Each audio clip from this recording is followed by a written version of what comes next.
Deuxième partie de cette émission consacrée à l'économie verte. Est-elle une solution à la crise écologique ? La question est au cœur, on le sait, du Rio+20, la conférence des Nations Unies sur le développement durable qui se tient à Rio. Abdelhadim Lafi, haut commissaire marocain aux eaux et forêts à la lutte contre la désertification, est toujours parmi nous en studio pour en débattre. Avant de vous envoler vous aussi pour Rio. Et une conférence que suit d'ailleurs, on imagine avec beaucoup d'attention, Corinne Lepage, qui a fait l'amitié d'être avec nous au téléphone, retenue en France par son agenda. Corinne Lepage, on ne présente plus l'ancienne ministre de l'Environnement que vous êtes, fondatrice et présidente de CAP 21, un parti politique écologiste. Vous êtes également eurodéputée. Merci d'être parmi nous. Alors, on a parlé... Merci de m'avoir invité. Alors, on a parlé économie verte, énergie renouvelable, on a parlé ville durable. Il faut aussi évidemment que l'on aborde les questions de financement, car la crise économique et financière est passée par là. Corinne Lepage, est-ce que pour vous, aujourd'hui, les financements de la transition écologique sont en train de marquer le pas ? Oui, il y a déjà les pays du Nord se sont très mal comportés puisque l'aide au développement n'est déjà même pas au niveau de ce qu'elle devrait être. Commençons par ça. Les 0,8% de PIB promis à Rio, promis au millénaire, n'ont pas été versés. Pour le reste, il est tout à fait clair que si on veut financer la transition énergétique des uns et des autres, il faut de l'argent. Les budgets sont ce que vous savez qu'ils sont. L'argent est maigre et donc il faut trouver de nouvelles ressources. Donc ces nouvelles ressources, quelles peuvent-elles être dans les sommets précédents auxquels j'ai pu participer? On parle toujours de financement innovant, ce qui personnellement a le don de m'exaspérer parce que ça veut rien dire. Et ces financements innovants, c'est quoi? Ça peut être une taxe carbone, et ce serait assez logique de faire payer les émissions de carbone. Ça peut être également la taxe sur les transactions financières.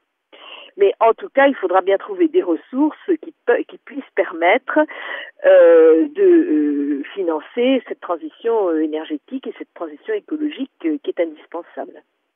Alors à Rio+20, on sait que c'est dans les négociations la création d'un nouveau fonds de 30 milliards de dollars pour aider les pays justement en voie de développement à faire la transition écologique. Et Abdelhadim Lafi, vous partagez cette vision qu'aujourd'hui l'argent est de plus en plus difficile à trouver?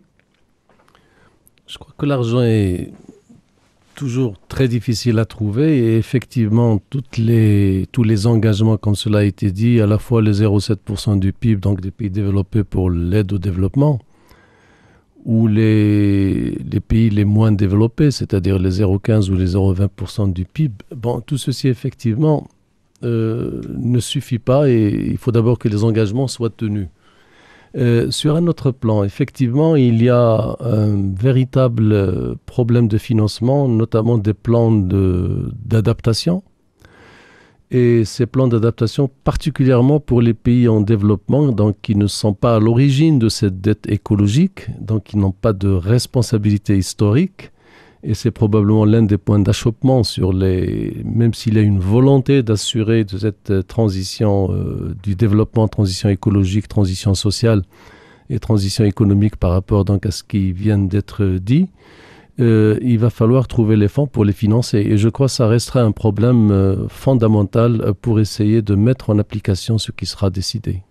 Alors, sur ces questions de financement, on a essayé quand même de mettre en place quelques outils. On peut par exemple prendre le cas du marché carbone. L'idée part d'un constat, il faut réduire les émissions de gaz à effet de serre, et il faut faire payer les responsables de cette pollution. Et puis à la différence d'une taxe que vous évoquiez, Corinne Lepage, on va reparler de la taxe sur le secteur aérien. Donc à la différence d'une taxe, le marché carbone, lui, permet permet aux autorités de fixer un volume d'émissions à réduire. Il existe plusieurs marchés carbone, la question est assez complexe. Il y en a un qui a été créé à la fin des années 90 aux États-Unis sur le dioxyde de soufre pour limiter les plus acides. Et puis, il y a le marché carbone européen qui est le plus actif. On va justement s'intéresser à ce marché européen avec vous, Thomas Bier.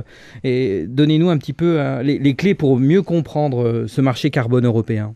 Alors l'Union européenne a fait le choix de mettre en place un système de droits à polluer répartis entre les différentes entreprises de chaque pays. En France, par exemple, 1140 sites industriels sont concernés. Ils sont plus de 11 000 à l'échelle de l'Europe. Une mesure progressive et qui a l'avantage d'être moins coûteuse que les autres solutions, l'instauration de taxes ou la mise en place de normes, par exemple.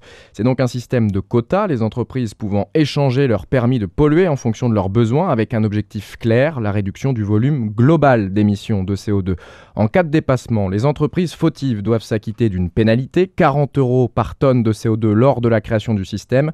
Le montant est passé à 100 € en 2008. Les entreprises qui émettent moins que la quantité qui leur a été attribuée peuvent à l'inverse revendre les quotas dont elles n'ont pas besoin. Et pour ne pas pénaliser leur compétitivité, l'attribution de ces quotas est gratuite, jusqu'à présent du moins, on va y revenir. Mais si l'objectif de ce marché carbone était d'inciter les principaux pollueurs à réduire leurs émissions, le système a toutefois montré ses limites et elles sont nombreuses. D'abord, la mise en place d'un marché spéculatif. Une entreprise qui ne dépasse pas son plafond d'émissions peut revendre le surplus sur les marchés carbone. Il existe 4 principales bourses aujourd'hui dans le monde. Elle peut alors le confier à un fonds spéculatif et engranger un intérêt ou tout simplement attendre que le cours du carbone grimpe pour revendre ses permis. Autre faille du système, il est parfois moins coûteux pour une entreprise d'acheter des droits d'émission plutôt que réduire sa consommation. Par ailleurs, certains groupes en ont même profité pour dégager des profits importants aux dépens de leur production et donc de leurs salariés. Exemple, le géant de l'acier ArcelorMittal a touché plus de 230 millions de dollars entre 2010 et 2011 selon Le Monde en arrêtant une partie de ses installations. Cette combine ne sera toutefois plus possible à partir de 2013. Bruxelles va interdire la possibilité de conserver ses droits à polluer pour les revendre si l'infrastructure concernée est en arrêt temporaire. Dans le même temps, les quotas deviendront payants. Cela fait bondir certains groupes industriels. Leurs arguments, si les quotas sont mis aux enchères, leur coût va grimper en flèche. Les entreprises Shell et Lafarge ont ainsi menacé de stopper leurs investissements en Europe. Bruxelles parle de chantage. Bref, on voit bien que ce marché du carbone a ses limites. Et d'ailleurs, beaucoup de ceux qui défendaient ce système en sont revenus et plaident désormais pour la mise en place d'une taxe plus restrictive mais moins facile à contourner. Enfin, cette initiative européenne ne fait que mettre en relief finalement l'absence de coordination à l'échelle internationale. Selon ses détracteurs, le marché du carbone doit évoluer vers plus de régulation, de transparence et d'harmonisation. Alors, Thomas Bier de la rédaction de Média, Corinne Lepage, les vertus du marché carbone, vous y croyez toujours ? Moi, je l'ai beaucoup défendu quand il s'est instauré parce que à l'époque, je pensais que nous n'étions pas en capacité de faire mieux et qu'il fallait bien prendre des mesures. Bon, force est de constater que la manière dont l'Europe l'a appliqué est très peu satisfaisante. D'abord, vous l'avez dit, des crédits gratuits. Deuxièmement, des niveaux de crédit extrêmement élevés, ce qui fait que ça n'a en fait gêné personne. Troisièmement, des opérations de plus-value considérables qui ont pu être réalisées. Et quatrièmement, des magouilles sur le marché carbone. Bon, tout ceci n'est pas extrêmement encourageant. Moi, c'est la raison pour laquelle je préférerais beaucoup qu'on s'oriente vers un système de taxe carbone. Mais de toute façon, il faut que nous trouvions un moyen d'aller vers la vérité écologique des prix. C'est-à-dire de faire en sorte que les ressources utilisées, quelque part, soient payées. Alors aujourd'hui, on part du carbone. Je pense que demain, la question se posera dans des termes comparables pour l'eau. Justement, pour l'utilisation de l'eau. Justement, sur l'eau, on pourrait parler justement de ce que les économistes appellent les facteurs externes, donc ils ne prennent pas en compte dans leurs équations. Cette eau qui est filtrée par une forêt n'est pas pris en compte dans le calcul. Vous, Abdelhatim Lafi, au commissaire aux eaux et forêts à la lutte contre la désertification, c'est une question sur laquelle vous avez travaillé, j'imagine.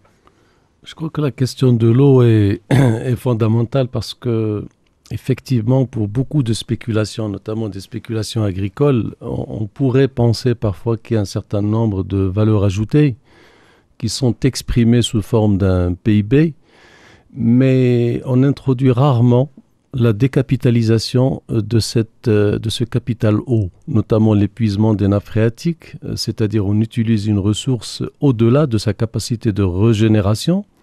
Et donc ceci, ça fait partie d'une dette écologique. On parle souvent des dettes financières par rapport aux banques, pour l'investissement par exemple agricole, mais on parle rarement de celui qui va payer cette dette écologique parce qu'elle correspond, la valeur ajoutée correspond à une forme de décapitalisation.